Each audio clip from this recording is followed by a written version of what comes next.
My husband of 9 years sat across from me at our kitchen table and explained, very reasonably, why he was forcing me out of our joint real estate agency to bring in his new co-director. Her name was Chloe. She was 26. He had spent months finding the perfect legal loophole to dissolve my equity shares. He spoke with the measured, practiced empathy of a man delivering bad news to a client he no longer needs. He used words like restructuring, burnout, and new directions. I did not interrupt him. I did not throw the vase of white hydrangeas sitting between us against the wall. I listened. I drank my coffee, and I thought about the dirt beneath his flagship office. Welcome back to Whispered Drama Stories. If you have ever built an empire with your own hands, only to watch someone else try to lock you out of the castle, this one is for you. Drop your first name and your city in the comments and subscribe before we go any further. Now, let me take you back to before the kitchen table. I need to tell you about the foundation, not the metaphorical foundation of a marriage, but the literal, physical foundation upon which my husband had built his entire identity. My name is Eleanor. I am 41 years old. I was born and raised in Austin, Texas, long before it became a skyline of tech billionaires and glass high-rises. My family was not tech wealthy. We were land wealthy. My grandfather, Arthur, was a man who drove the same Ford truck for 20 years, wore boots that had been resoled 3 times, and possessed a preternatural instinct for the geometry of a growing city. In the 1970s, when downtown Austin was still relatively quiet, he bought parcels of commercial dirt. He didn't build on them. He just held them. Buildings crumble, Eleanor, my grandfather told me when I was 12, standing on a vacant lot that would eventually become the epicenter of the city's financial district. Roofs leak, paint peels, trends change, but the dirt is the only thing that lasts. You own the dirt, you own the board. I internalized that lesson. When my grandfather passed away, he left the bulk of his commercial properties in a generational trust. The trust was structured with the kind of ironclad, paranoid legal architecture that only a man who survived the Great Depression could engineer. I was the sole beneficiary of several prime lots, but the trust dictated that the land could never be sold, only leased. I met Mark when I was 30. He was 32, a junior broker at a mid-sized commercial real estate firm where I was working as a property acquisitions analyst.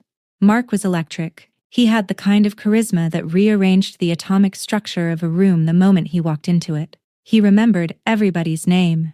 He knew exactly how long to hold a handshake.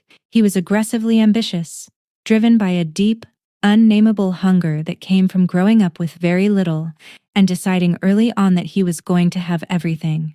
We complemented each other perfectly. I had the capital, the deep-rooted local connections, and the analytical mind to identify undervalued properties. Mark had the salesmanship, the relentless networking drive, and the sheer audacity to close deals that older brokers were too timid to touch. 2 years into our marriage, we founded Sterling Premier Properties. The division of labor was established early and silently. Mark became the face of the company. His face was on the billboards overlooking the highway.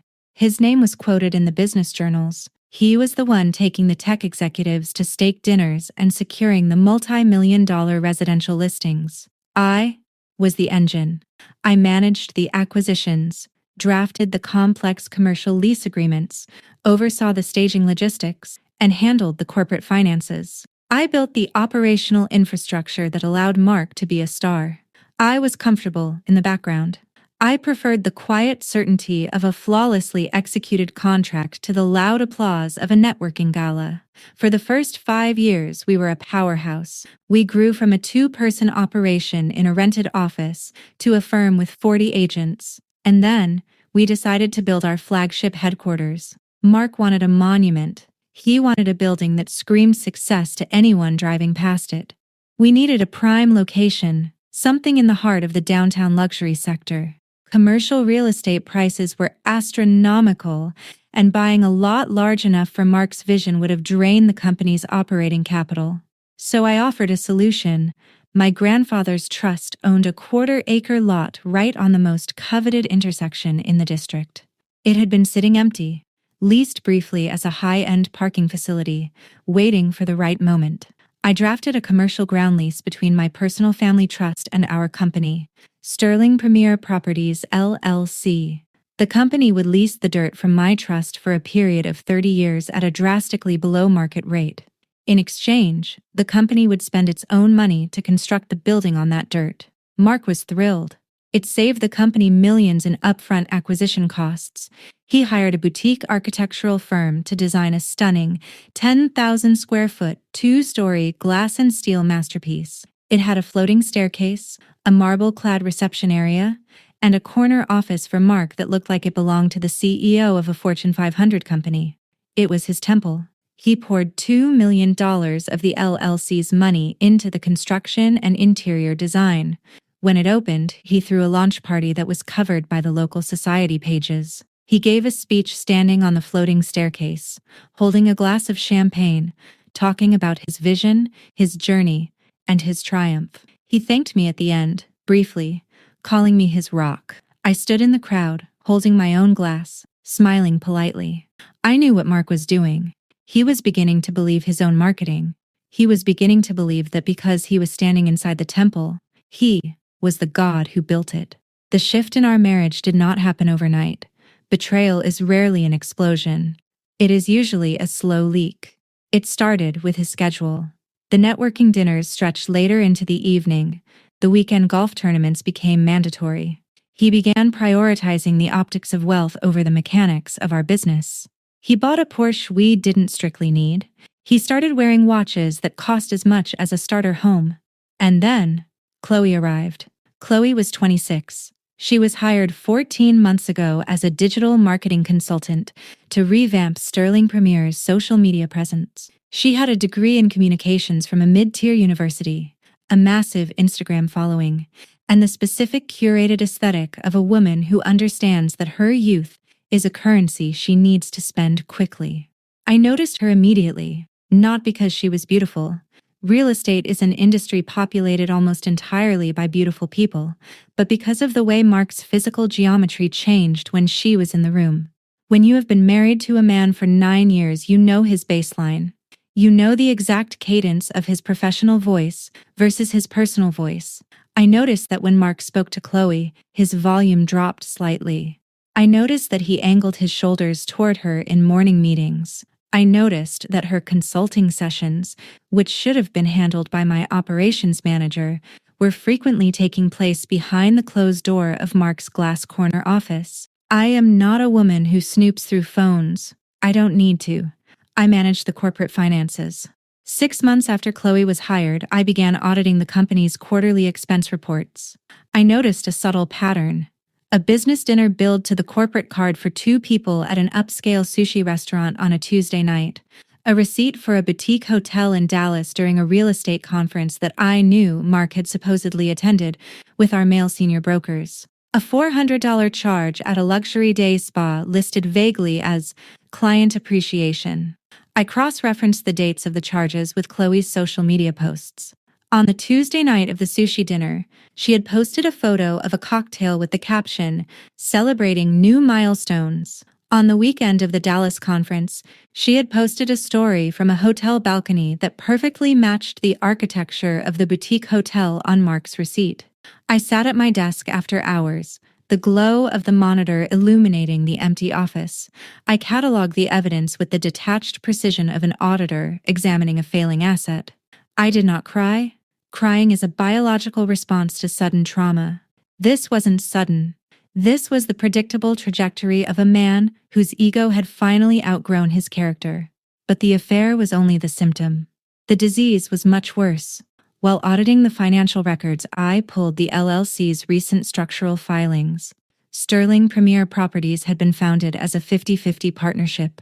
However, our original operating agreement contained a complex buyout provision we had drafted in our first year, back when we were worried about what would happen if one of us became incapacitated. The clause stated that if a partner held a clear majority, even 51%, They could force a buyout of the minority partner at a predetermined valuation if they claimed irreconcilable differences in operational vision. It was a standard boilerplate clause that we had never bothered to amend. 3 months ago, Mark had quietly executed a stock transfer. He had moved 2% of the company's holding shares to a newly registered shell corporation called Apex Consulting Group.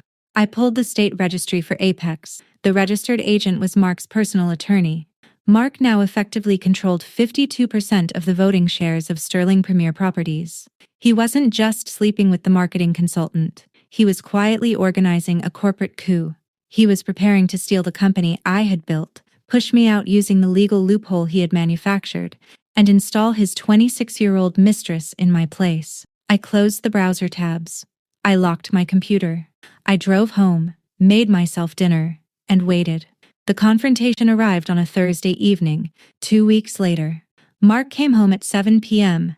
He was wearing his tailored navy suit, looking every inch the successful mogul. He poured himself a glass of bourbon, leaned against the kitchen island, and asked me to sit down. The kitchen table was a massive slab of reclaimed oak. I sat on one side, folding my hands neatly in front of me. Mark sat across from me. He placed a thick, legal-sized envelope on the wood between us. "Eleanor," he began, his voice dropping into that low, soothing register. "We need to have a hard conversation." "All right," I said. My voice was perfectly level. "The company has grown massively over the last 3 years," Mark said, tracing the rim of his glass. "We're entering a new phase. We need to be aggressive with digital expansion, brand positioning, and aggressive acquisitions. But lately, I've noticed you pulling back. You seem stressed, burned out. You're spending more time on your family trust administration than on the brokerage." He was establishing the narrative. He was framing the theft as an act of mercy. "I am managing the logistics that keep the company profitable, Mark," I replied quietly. "I know you are," he sighed, deploying a look of deep, manufactured sympathy. "But our visions for the future of Sterling Premier are diverging. I want to take this regional. I want to open offices in Dallas and Houston. You've always preferred to keep things localized and manageable. It's creating friction in the operational flow." I looked at the envelope. "What is that?" Mark pushed it slightly toward me. "I had the lawyers draft a restructuring proposal. I've activated the majority buyout clause in our operating agreement." I looked up at him. "The majority buyout clause requires a 51% voting share. We are 50-50 partners." Mark looked down for a fraction of a second, the only tell of his cowardice. "I transferred a small percentage of equity to an advisory board entity a few months ago to bring in some outside perspective. The board and I hold the majority. We agree that a change in leadership is necessary for the company's survival." "A board consisting of you and your attorney," I noted, my tone devoid of shock. "It's strictly business, Eleanor," he said, leaning forward, trying to project strength. "I am offering you a very generous buyout, above market valuation. You'll walk away with a massive cash settlement. You can travel. You can focus on your grandfather's trust. You won't have the stress of the daily grind anymore." "And who will be taking over my role as co-director?" I asked. He didn't blink. He had rehearsed this part. "I'm promoting Chloe to Director of Operations and Marketing. She understands the modern demographic. She has the energy the brand needs right now." There it was. He was placing it right on the table, wrapped in corporate jargon. He was trading a 41-year-old architect of his success for a 26-year-old audience to his ego. And he believed he had executed the transition flawlessly. "I see," I said. "I don't want this to be ugly, Eleanor," Mark added, his voice softening into something that sounded almost like genuine pity. "We've had a good run, but we've grown apart, personally and professionally. This is the cleanest way to separate our assets. You take the buyout, and we handle the divorce mediation amicably. No court battles. No messy public fights." He was banking on my pride. He was banking on the fact that I was a private woman who abhorred public drama. He thought I would look at the legal paperwork, see that he had successfully outmaneuvered me on the LLC equity, and retreat in silence to lick my wounds. He thought he had cornered me. I looked at the envelope. I did not open it. I reached out, placed my hand flat on top of it, and slid it toward me. "I will have my attorney review the valuation," I said.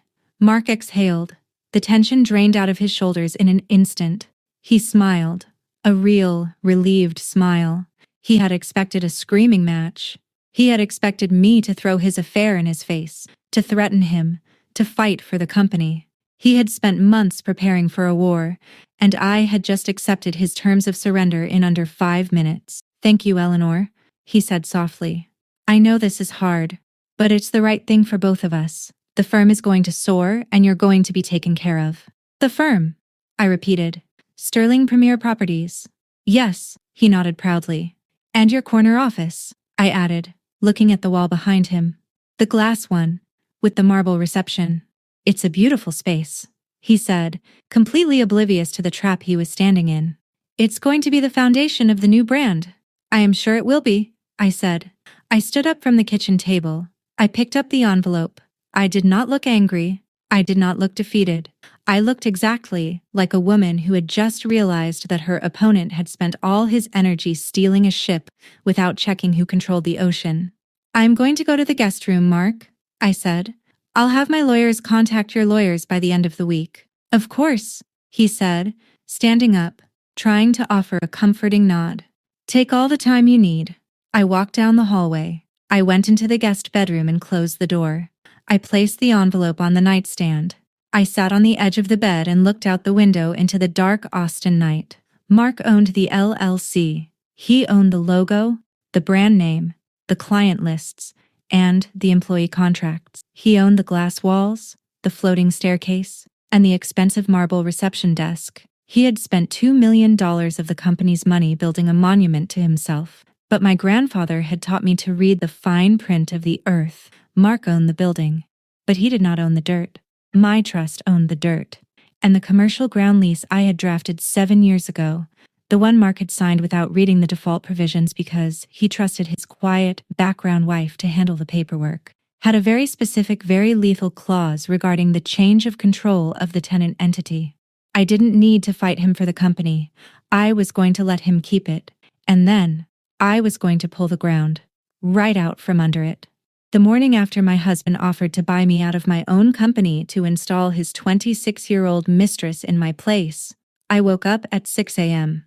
I made the bed in the guest room, pulling the duvet perfectly taut. I went to the kitchen, ground the coffee beans, and stood by the window watching the Texas sun turn the sky the color of bruised peaches. I did not feel heartbroken. Heartbreak is a chaotic, messy emotion. It requires a sense of loss, a mourning for something you believed was real.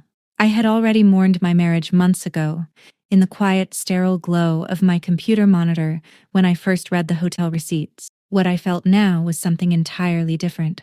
I felt the absolute, crystallized focus of an auditor who has just found the fatal error in a fraudulent ledger. At 9 a.m., I drove downtown to the offices of Vance and Sterling.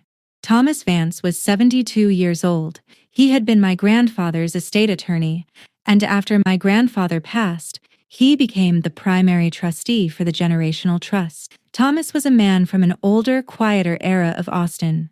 He did not have an Instagram account. He did not attend networking galas. He operated out of an office that smelled of lemon polish and old paper, and he possessed a mind like a steel trap. I sat in the leather chair across from his desk and handed him the buyout proposal Mark had given me the night before. Thomas put on his reading glasses. He read the document in complete silence. He read the valuation, the equity transfer notice regarding Mark's new shell company, and the terms of my exit. The clock on his wall ticked with a heavy metronomic rhythm. When he finished, he took his glasses off and placed them neatly on the desk. He looked at me. "He is offering you a substantial amount of cash," Thomas noted, his voice carrying the dry gravel of West Texas. "He has overvalued the LLC by approximately 20% to incentivize you to walk away quietly. He wants it to be clean," I said. "He wants to avoid a protracted legal battle that might expose the fact that he is replacing me with his mistress. He is paying a premium for my silence and my swift departure." Thomas tapped his finger against the thick envelope. "And the transfer of the 2% equity to his personal shell company?" He did this specifically to trigger the majority buyout clause in your operating agreement. Yes, I replied. Eleanor, Thomas said, leaning back in his chair. A very slow, very faint smile appeared at the corners of his mouth. Did your husband's legal counsel review the commercial ground lease between the LLC and your family's trust? I suspect, I said, keeping my voice perfectly level, that his hotshot corporate attorney looked exclusively at the LLC's operating agreement. They saw the buyout loophole, executed the 2% stock transfer, and believed they had secured the entire kingdom. They view the building as an asset of the LLC. They forgot who owns the ground underneath it. Thomas opened a drawer in his desk. He pulled out a thick, bound file. It was the original commercial ground lease I had drafted 7 years ago. In commercial real estate, a ground lease is a very specific, very powerful instrument. When you lease the dirt, you do not own anything built on top of it once the lease terminates. Furthermore, to protect the landowner, ground leases are loaded with default triggers. Thomas flipped to page 34. He adjusted his glasses and read the text aloud, though we both already knew it by heart. Section 14.2. Assignment and change of control. The tenant, being Sterling Premier Properties LLC, shall not assign, transfer, or otherwise alter the majority voting control of the corporate entity without the prior, express written consent of the landlord, being the trust. Thomas looked up at me. If the tenant alters the majority control without written consent, I continued the clause from memory, it constitutes an incurable material breach of the lease. The landlord maintains the unilateral right to immediately terminate the lease, evict the tenant, and take absolute possession of all permanent improvements built upon the land. Permanent improvements. That meant the building. The $2 million glass and steel flagship headquarters that Mark had built with company money. By secretly transferring that 2% equity to his shell company to steal the business from me, Mark had legally altered the majority control of the LLC. He had not asked the trust for permission. He had triggered the breach. So, Thomas said, folding his hands over the document, what is our timeline? We let him buy me out, I said. Thomas raised an eyebrow. You want to sell your shares? I want him to liquidate the company's capital to pay me for my half of the business, I explained calmly. If I trigger the lease breach right now, the LLC collapses, and my equity is tied up in a messy corporate bankruptcy. But right now, Mark thinks he has won. He is eager to pay me. He is eager to get me out the door. I will sign the buyout agreement. I will take millions of dollars in cash out of the LLC's accounts. I will let him keep the logo, the brand, and the empty shell of the business. I paused, letting the beautiful, terrible geometry of the trap settle into the quiet room. And once the cash clears my personal accounts and the buyout is legally finalized, I said, the trust will serve him with the notice of lease termination. He will have paid me millions of dollars for a company that is about to be homeless, and he will have gifted my grandfather's trust a $2 million commercial building. Thomas looked at me for a long, silent moment. He had known my grandfather. He had known the ruthless, calculating intelligence of the man who had bought up downtown Austin dirt when nobody else wanted it. Your grandfather, Thomas said quietly, would have been exceptionally proud of you, Eleanor. Draft the buyout acceptance, I said. Tell his lawyers I agree to the valuation. Tell them I just want to move on. The next 3 weeks were a masterclass in the theater of polite divorces. Mark was euphoric. He tried to hide it beneath a veneer of solemn respect, but the relief radiated off him in waves. He genuinely believed his own narrative, that he was the brilliant mogul who had successfully navigated a difficult corporate restructuring, outsmarting his brilliant but burned-out wife. He moved his things into the guest room, but he was rarely home. He was busy at the office, setting up the new era. I went into the Sterling Premier headquarters one final time to pack up my personal belongings and sign the preliminary transition documents. I walked into the spectacular marble-clad lobby. The receptionist, a girl who had worked for us for 3 years, looked at me with a mixture of pity and awkwardness. The rumors had already circulated. Everyone knew I was being pushed out. Everyone knew Chloe was stepping up. I smiled at her warmly, signed the visitor log out of habit, and walked upstairs to my office. My office was directly across the glass walkway from Mark's. I opened the door and began packing my architectural books, my framed credentials, and the vintage brass compass my grandfather had given me. 10 minutes later, the door opened. It was Chloe. She was wearing a tailored white suit that looked brand new, holding an oat milk latte. She stood in the doorway, projecting an air of manufactured sympathy. She had the specific confidence of a woman who has never actually built anything from the ground up, but has successfully convinced a powerful man to hand her the keys. "Hi, Eleanor," she said, her voice soft, dripping with performative sweetness. "I just wanted to come by and see if you needed any help packing. I know this must be a really emotional day for you." I placed a textbook into my cardboard box. I did not look angry. I did not glare at her. I simply looked at her with the polite, clinical detachment of someone observing a houseplant. "Thank you, Chloe," I said evenly, "but I have everything handled."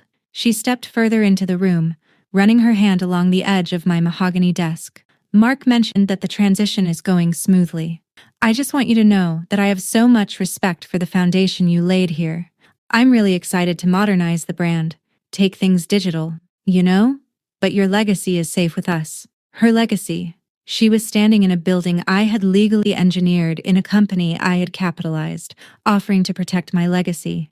"I appreciate that," I said. I picked up a roll of packing tape and sealed my box. The sound was loud and sharp in the quiet room. Chloe looked around the walls. "I was actually thinking of repainting this space. The slate gray is a bit corporate, don't you think? I was thinking of something warmer, like a blush or a soft cream. It opens up the creative energy." She was marking her territory. She was trying to provoke a reaction. She wanted the validation of my anger. She wanted me to fight her for the room, so she could feel like the victor who had claimed it. I reached into my top drawer, pulled out a small bound folder, and held it out to her. "The current paint is Sherwin-Williams peppercorn," I said calmly. "The accent walls are highly porous drywall because of the soundproofing we installed. If you switch to a lighter cream, make sure your contractors use a high opacity primer first, or the gray will bleed through within 6 months." Chloe blinked. She looked at the folder, then looked at me. The script she had rehearsed in her head, the dramatic confrontation between the outgoing wife and the incoming mistress, was evaporating. She didn't know what to do with a woman who freely offered her painting advice. She took the folder awkwardly. "Oh, thank you." "You're welcome," I said. "Enjoy the office, Chloe. It has a wonderful view." I picked up my box and walked out. I didn't look back. I walked across the glass bridge, down the floating staircase, and out the front doors of the $2 million building that my husband believed he owned. 4 days later, the buyout was finalized. We signed the paperwork in the sterile conference room of Mark's high-priced corporate attorney. Mark wore a sharp gray suit. He looked magnanimous. He signed the heavy stack of documents with a silver Mont Blanc pen. I read every page before I signed it.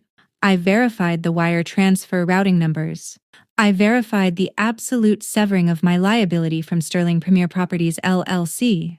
I was officially no longer a partner, no longer an employee, no longer associated in any way with the business. The attorney, a slick man with too much cologne, pushed the final page toward me. "And with this, Ms. Vance, you surrender all claims to the corporate entities, intellectual property, and physical assets of Sterling Premier. Mark assumes full operational control." "Understood," I said. I signed my name. "I want to thank you, Eleanor," Mark said, leaning across the table, "for being reasonable, for seeing the bigger picture." "You're welcome, Mark," I said. The money hit my personal accounts the following Tuesday. It was an 8-figure sum. Mark had drained the company's operating reserves and taken out a massive, high-interest commercial loan against the business to pay me off. He had crippled the LLC's liquidity to get me out of the picture, convinced that his and Chloe's new vision would rapidly replenish the coffers. The divorce papers were filed concurrently. Uncontested. Irreconcilable differences, with the cash safely isolated in my private accounts and my legal ties to the LLC completely severed. The trap was fully armed. It was time to close the jaws. Mark, operating on the high of his perceived victory, did not waste time. He immediately began rebranding the firm. Sterling Premier was becoming Apex Premier. He ordered new signage. He launched a massive digital marketing campaign spearheaded by Chloe. And, because Mark's ego required an audience, he planned a massive relaunch gala. He invited 300 people. City council members, high net worth clients, rival brokers, and local real estate influencers. The party was to be held on a Friday night, right in the lobby of the flagship headquarters. He hired a 5-star catering company, a string quartet, and a professional lighting crew to illuminate the glass building from the outside. He was going to stand on that floating staircase again, with Chloe by his side, and announce the dawn of his new empire. I knew about the party because half the invitees were people I had brought to the firm, people who texted me quietly, expressing their discomfort but admitting they felt obligated to attend for business reasons. I told them all the same thing. You should absolutely go.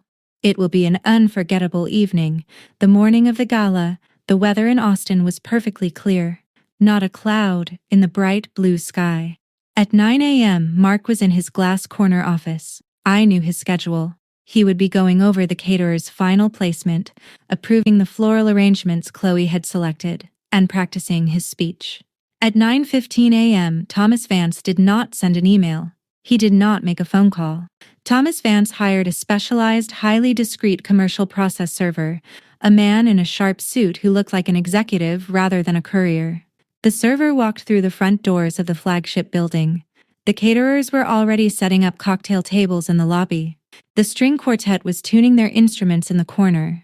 The server walked past the marble reception desk, up the floating staircase, and knocked on the door of Mark's glass office. Inside the envelope was a highly formal, legally unassailable document.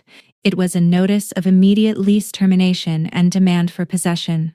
It detailed, with agonizing legal precision, the exact nature of Mark's material breach. It outlined the unauthorized equity transfer to Apex Consulting Group. It cited Section 14.2 of the commercial ground lease. And then it delivered the final, fatal blow. Because the breach was incurable, the ground lease was terminated effective immediately. Sterling Premier Properties LLC had exactly 30 days to vacate the premises. They were permitted to take their computers, their files, and their office chairs. They were not permitted to take the doors. They were not permitted to take the lighting fixtures. They were not permitted to take the marble desk, the floating staircase, or the glass walls. The $2 million building, having been constructed on land owned by the trust, was now the exclusive, unencumbered property of Eleanor Vance. I sat in my grandfather's old leather chair in Thomas's office, drinking a cup of black coffee. At 9:22 a.m. my phone rang. The caller ID said Mark. I let it ring. I watched the screen light up, vibrate against the wood desk, and eventually go dark. It rang again, and again, and again. The panic had finally arrived. He had the company. He had the Mistress. He had the new logo. But he didn't have the dirt. And because he didn't have the dirt, he no longer had a kingdom at all. I sat in Thomas Vance's office and listened to my phone vibrate against the mahogany desk. It rang 6 times in rapid succession. Then, a notification popped up on the screen. A voicemail. I put the phone on speaker, set it down, and pressed play. Eleanor.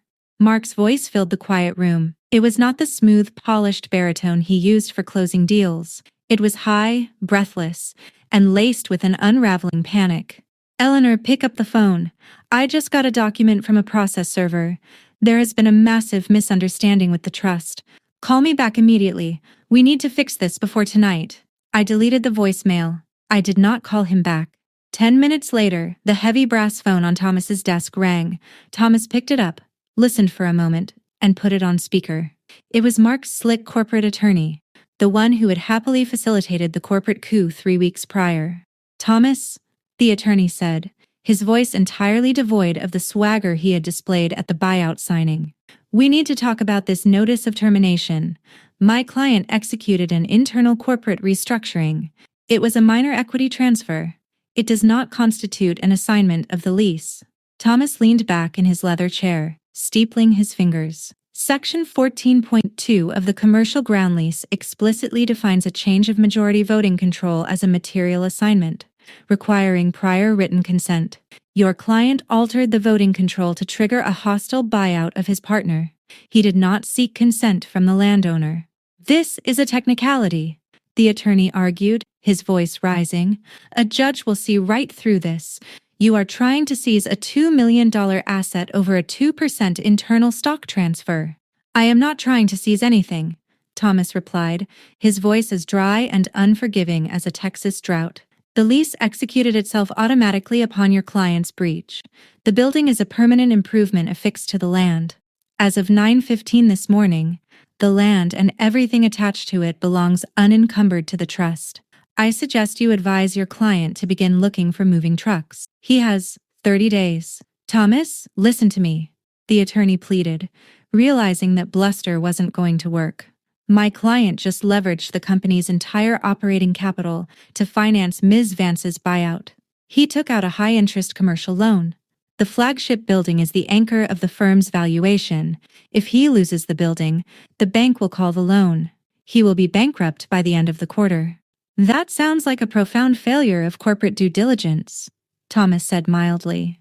Perhaps the attorney who advised him to execute a hostile takeover should have read the foundational ground lease before advising his client to drain his liquidity. Have a pleasant afternoon.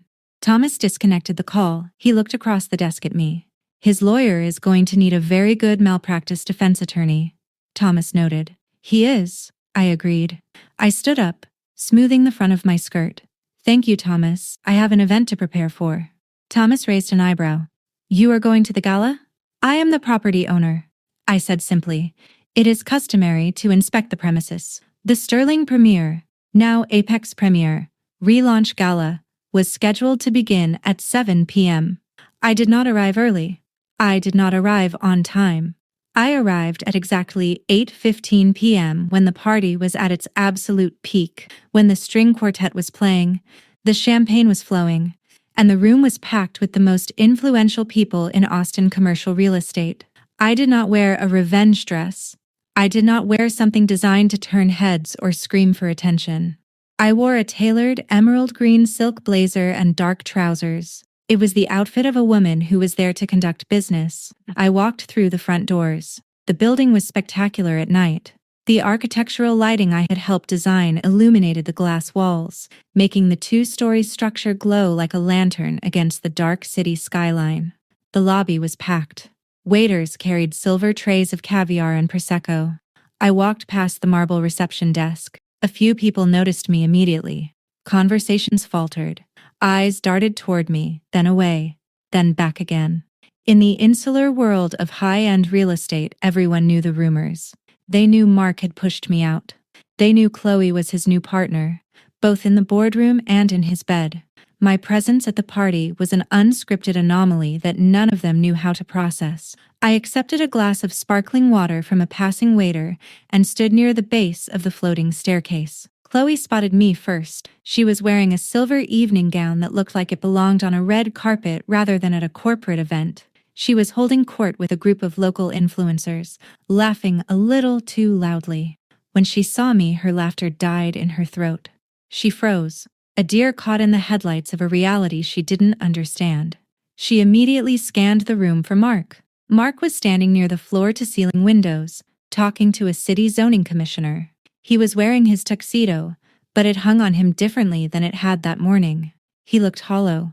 He had spent the last 10 hours realizing that his empire was a paper house, and the wind was already blowing. Chloe hurried over to him, whispering urgently in his ear and pointing a manicured finger in my direction. Mark turned. Our eyes locked across the crowded room. I did not glare. I did not sneer. I raised my glass of sparkling water exactly 1 inch in a silent, polite toast. The color completely drained from his face. He whispered something to the zoning commissioner, detached himself from Chloe's grasp, and began walking toward me. He moved with the rigid, mechanical steps of a man walking to his own execution. He stopped 2 feet in front of me. His jaw was clenched so tight I could see the muscle twitching. "What are you doing here, Eleanor?" he asked, his voice a low, furious hiss that barely carried over the sound of the string quartet. "It's a beautiful party, Mark," I said, looking around the room.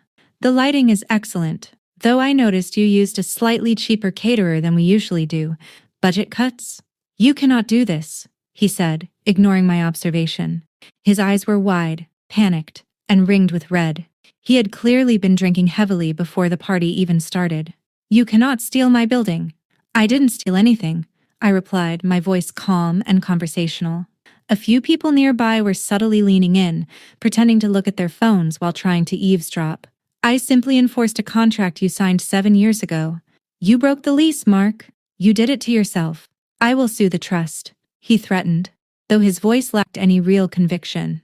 I will tie you up in litigation for the next decade.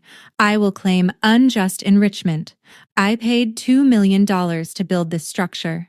You did, I agreed, and Section 8.4 of the lease, which you initialed, clearly states that any and all permanent structures built on the premises revert to the landlord upon termination of the lease, regardless of the cause of termination. You can hire all the litigators in Texas, Mark. They will tell you the exact same thing your corporate attorney told you this afternoon. You are out. I took a slow sip of my water. I looked at the floating staircase. Speaking of your corporate attorney, I continued, I assume he warned you about the loan covenant? The bank lent you 8 figures to buy my shares, using this building as the primary collateral for the firm's valuation. When the bank discovers you no longer hold the lease to your flagship headquarters, they are going to call the loan. You have 30 days to vacate this building, Mark. You have even less time before the bank freezes your operating accounts. Mark stared at me. His breathing was shallow and ragged. The illusion was completely shattered. I wasn't the burned-out, quiet wife he could push out the back door. I was the architect of his total destruction, and I had done it without raising my voice. Why? He whispered. The anger had burned out, leaving only a pathetic, gaping disbelief. You got your money. You got millions. Why destroy the company? Because you didn't just want the company, Mark, I said, stepping half an inch closer, dropping my voice so only he could hear. You wanted the monument. You wanted to stand in a building built on my grandfather's dirt, paid for by the infrastructure I designed, and pretend you did it all by yourself. You wanted to hand my desk to a 26-year-old girl and call it an upgrade. I am not destroying the company. I am simply taking back the foundation. I looked over his shoulder. Chloe was hovering a few yards away, looking anxious and confused. She didn't understand the legal mechanics of commercial real estate. She just knew that her powerful, wealthy boyfriend was currently looking at his ex-wife like a man who had just been diagnosed with a terminal illness. You should go practice your speech, I suggested mildly. The crowd is waiting. Tell them about your new vision. Mark looked at the crowd.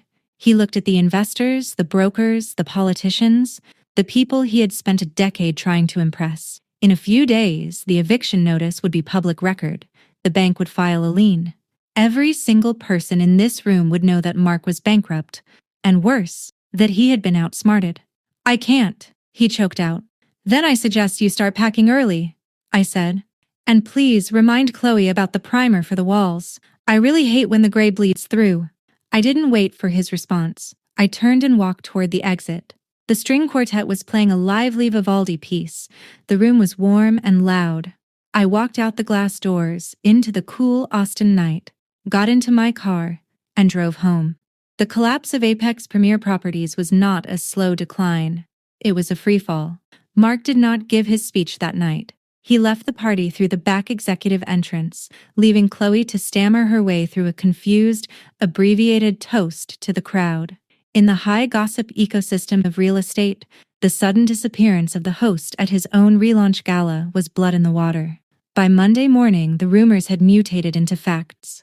Mark's bank discovered the notice of lease termination. Banks do not take kindly to their primary collateral disappearing. They froze the LLC's operating accounts pending an emergency financial review. Because the accounts were frozen, Mark missed the biweekly payroll for his 40 agents. Real estate agents are independent contractors. They are loyal to momentum, and they are loyal to money. The moment the paychecks bounced, the exodus began. Within 72 hours, 30 of his top producing brokers had packed up their desks and moved their licenses to rival firms, taking their lucrative client lists with them. Chloe left him 12 days later. She had signed on to be the glamorous co-director of a multi-million-dollar empire, not the co-defendant in a messy corporate bankruptcy. She posted a vague, poetic update on her Instagram about protecting her peace and removing toxic environments, and quietly moved to Los Angeles. Mark tried to negotiate. He sent Thomas Vance 3 different proposals, offering to pay triple the market rent to stay in the building, offering to give me back equity in the dyeing company, begging for an extension. I rejected all of them without reading past the first paragraph. On the 30th day, I drove downtown to my grandfather's lot. The building was completely silent. The Apex Premier signage had been removed from the exterior, leaving faint, ghost-like outlines on the stone facade. I unlocked the front door and walked into the marble lobby. It was completely empty. The desks were gone. The artwork was gone. Only the permanent fixtures remained, the things affixed to the earth. I walked up the floating staircase and stepped into the corner office.